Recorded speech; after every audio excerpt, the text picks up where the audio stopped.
కొత్త ఏడాది వచ్చేసింది. సంక్రాంతి నుంచే పాన్ ఇండియన్ దండయాత్ర మొదలు కానుంది. చిన్న పెద్ద అనే తేడా లేకుండా అంతా ఈసారి నేషనల్ బాక్స్ ఆఫీస్ ని టార్గెట్ చేశారు. నెలకో సినిమా చొప్పున పాన్ ఇండియా రేంజ్ లో రిలీజ్ చేయబోతున్నారు. దీంతో 2025 సినీ లవర్స్ కి సంథింగ్ స్పెషల్ గా నిలవబోతోంది. 2025లో కొత్త సినిమాల సందడి జనవరి 10 నుంచి ప్రారంభం కానుంది. సంక్రాంతి బరిలో 3 సినిమాలు రిలీజ్ అవుతున్న గేమ్ చేంజర్ తో దేశమంతా ఛార్జ్ తీసుకోబోతున్నాడు రామ్ చరణ్. ఇక ఫిబ్రవరి 7కి నాగ చైతన్య తొలి pan India movie Thandel release అవుతుంటే మార్చిలో సౌత్ నార్త్ లో ఎంట్రీ ఇచ్చేందుకు సై అంటుంది ఓజీ. వేసవి ముమ్మరంగా ఉండే ఏప్రిల్లో రాజాసాబ్ ని రిలీజ్ చేయబోతున్నాడు ప్రభాస్. మైథాలజీ ప్రాజెక్టుగా తెరకెక్కుతున్న కన్నప్ప కూడా ఇదే సీజన్ లో ఆడియన్స్ ముందుకు రానుంది. ఇక మేలో హిట్ 3, టాక్సిక్, మాస్ జాతర, కూలీ సినిమాలు పాన్ ఇండియా రిలీజ్లను ఫిక్స్ చేసుకున్నాయి. 2025లో రానున్న ప్రెస్టీజియస్ సినిమాలలో విశ్వంభర ఒకటి. సంక్రాంతికి రావాల్సిన ఈ సినిమా జూన్ కి షిఫ్ట్ అయింది. జూలైలో కుబేరా, ఆగస్టులో వార్ 2, సెప్టెంబర్లో BD12 సినిమాలు పాన్ ఇండియా రేంజ్ లో రిలీజ్ కాబోతున్నాయి.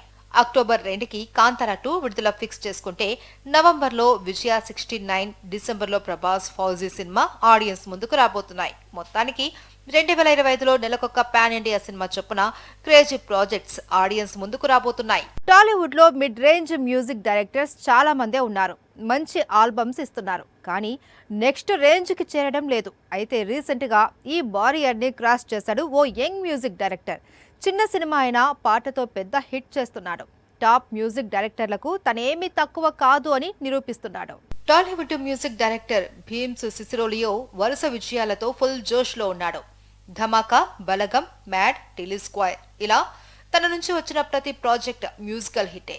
పొంగల్ బరిలో దిగుతున్న సంక్రాంతికి వస్తున్నాం కూడా భీమ్స్ కెరియర్ ని నెక్స్ట్ లెవెల్ కి తీసుకువెళ్లేలా కనిపిస్తోంది.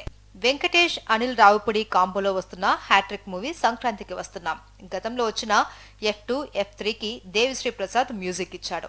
ఉన్నంతలో ఓకే అనిపించుకున్నాడు. అందుకే థర్డ్ ప్రాజెక్టు కోసం భీమ్స్ ని సెలెక్ట్ చేస్తే మ్యూజిక్ తనే భారీ హైప్ తీసుకొచ్చాడు. 2025 సంక్రాంతి పాటలంటే భీమ్స్ సాంగ్సే రీసౌండ్ చేస్తున్నాయి. అనిల్ రావుపుడి నెక్స్ట్ సినిమాని మెగాస్టార్ తో ప్లాన్ చేస్తున్నాడు. దీనికి భీమ్స్ ని మ్యూజిక్ డైరెక్టర్ గా తీసుకుంటాను అని చెప్పాడు. చిరు కూడా కొత్త టాలెంట్ ని ఎంకరేజ్ చేస్తాడు. అయితే ఈ ఛాన్స్ ని భీమ్స్ నిలబెట్టుకోవాలి. తన ట్యూన్స్ తో సరికొత్త మ్యూజిక్ క్రియేట్ చేయాలి. మెగాస్టార్ ప్రాజెక్ట్ ని బ్లాక్ బస్టర్ చేస్తే భీమ్స్ టాప్ లీగ్ లోకి వెళ్లిపోవడం గ్యారంటీ. మరి ఏం జరుగుతుందో చూడాలి. సౌత్ బ్యూటీస్ కి టాలీవుడ్ లో ఫుల్ క్రేజ్ ఉంది. నెత్తిన పెట్టుకుని చూసుకునే నిర్మాతలు ఉన్నారు. అడగకుండానే క్యారెక్టర్స్ రాసే దర్శకులు ఉన్నారు. అయినా మన హీరోయిన్ల చూపులు బాలీవుడ్ పైనే ఉంది. నార్త్ అంతా మన జపం చేస్తూ ఉంటే హీరోయిన్లు మాత్రం హిందీ సినిమాల వైపు అడుగులేస్తూ ఉన్నారు. అక్కడ సింగిల్ ఛాన్స్ వస్తే సౌత్ సినిమాలను లైట్ తీసుకుంటున్నారు. ఎందుకలా? Take a look. బాలీవుడ్ అంటే ఒకప్పుడు టాప్ ఇండస్ట్రీ. కానీ ఇప్పుడు సౌత్ దాన్ని డామినేట్ చేస్తుంది. అయినా మన హీరోయిన్లు హిందీ వైపే అడుగులేస్తున్నారు. బాలీవుడ్ ప్రాజెక్ట్ అకౌంట్లో పడితే జెట్ స్పీడ్ తో ముంబై చెక్కేస్తున్నారు. దీనికి ఒకే ఒక కారణం రెమ్యునరేషన్. రష్మిక మందననే తీసుకోండి. మన దగ్గర ఎంత పెద్ద సినిమా చేసినా రెమ్యునరేషన్ 2 కోట్లకు మించదు. అదే బాలీవుడ్ లో ఒక్క ప్రాజెక్ట్ కి సైన్ చేస్తే 5 నుంచి 7 కోట్ల మధ్యలో పారితోషికం దక్కుతుంది. పైగా నేషనల్ వైడ్ గా పాపులారిటీ ఫ్రీ. బేబీ జాన్ కోసం కీర్తి సురేష్ సైతం భారీగానే తీసుకుంది. సౌత్ లో 2 కోట్లకు మించని కీర్తి రెమ్యునరేషన్ బాలీవుడ్ లో మాత్రం డబుల్ అయింది. నార్త్ లో వెబ్ సిరీస్ లో చేస్తున్న సమంత కూడా ఎక్కువే సంపాదిస్తోంది. సిటాడెల్ హనీబన్నీకి 8 కోట్ల వరకు ఛార్జ్ చేసినట్లు తెలుస్తోంది. రెజినా కసాండ్రా, రాశి ఖన్నా లాంటి మీడియం రేంజ్ హీరోయిన్లు సైతం బాలీవుడ్ లో భారీ రెమ్యునరేషన్ అందుకుంటున్నారు. కార్తిక్ ఆర్యన్ ప్రాజెక్టుతో బాలీవుడ్ లో అడుగు పెడుతున్న శ్రీలీల ఫస్ట్ మూవీకి 5 కోట్లు డిమాండ్ చేస్తూ ఉంటే రామాయణం సిరీస్ కోసం ఏకంగా 15 కోట్లు ఛార్జ్ చేస్తుందట సాయి పల్లవి. అందుకే తెలుగు ఇండస్ట్రీలో కావాల్సినంత క్రేజ్ ఉన్నా బాలీవుడ్ సినిమా అనేసరికి ఈ బ్యూటీస్ అంతా ఎగిరి గంతులేస్తున్నారు. ఈ రోజుల్లో ఓ సినిమా వాయిదా పడకుండా విడుదలైంది అంటే దర్శకుడికి చాలా విజన్ ఉన్నట్లు, కథతో పాటు కంటెంట్ మీద క్లారిటీ ఉన్నట్లు. దాదాపు చాలా వరకు సినిమాలు అనుకున్న డేట్ కంటే వెనక్కే వెళ్తున్నాయి. ఆడియన్స్ ని కన్ఫ్యూజ్ చేస్తున్నాయి. ఇప్పుడు ఇదే బ్యాచ్ లో చేరబోతుంది కుబేరా. రిలీజ్ విషయంలో మేకర్స్ మళ్లీ ఆలోచనలో పడినట్లు తెలుస్తోంది. టాలీవుడ్ లో శేఖర్ కమల డైరెక్ట్ చేస్తున్న మూవీ కుబేరా. ధనుష్ హీరోగా నటిస్తుంటే నాగార్జున కీలక పాత్రలో నటిస్తున్నాడు. ఈ సినిమా మొదలై 2 ఏళ్లు గడిచింది. షూటింగ్ నిదానంగా సాగుతోంది. దీని తర్వాత ధనుష్ ప్రకటించిన సార్, రాయన్ సినిమాలు రిలీజ్ అయ్యాయి. ఇటీవల సెట్స్ పైకి వెళ్లిన ఇడ్లీ కడాయి కూడా ఏప్రిల్ 10న విడుదల కానుంది. కానీ కుబేరా రిలీజ్ ఎప్పుడవుతుంది అనేది $1 మిలియన్ ప్రశ్నగా మారిపోయింది. కుబేరా మూవీని 2024 డిసెంబర్లో రిలీజ్ చేయాలని భావించారు మేకర్స్. దానికి తగ్గట్లే టీజర్ కూడా రిలీజ్ చేశారు. కానీ షూటింగ్, పోస్ట్ ప్రొడక్షన్ వర్క్ పూర్తి కాకపోవడంతో 2025కి వాయిదా వేశారు. ఫిబ్రవరిలో రిలీజ్ అంటూ మొన్నటి వరకు ప్రచారం జరిగింది. కానీ ఇప్పుడు ఆ టైంలో వచ్చే ఛాన్స్ లేదని తెలుస్తోంది. కుబేరని 100 కోట్ల బడ్జెట్ తో పాన్ ఇండియా ప్రాజెక్ట్ గా తెరకెక్కిస్తున్నాడు శేఖర్ కమ్ముల. తన జోన్ నుంచి బయటకు వచ్చి చేస్తున్న ఫస్ట్ ప్రయోగం ఇది. అందుకే అవుట్పుట్ పై ఎక్కువగా కేరింగ్ తీసుకుంటున్నాడు.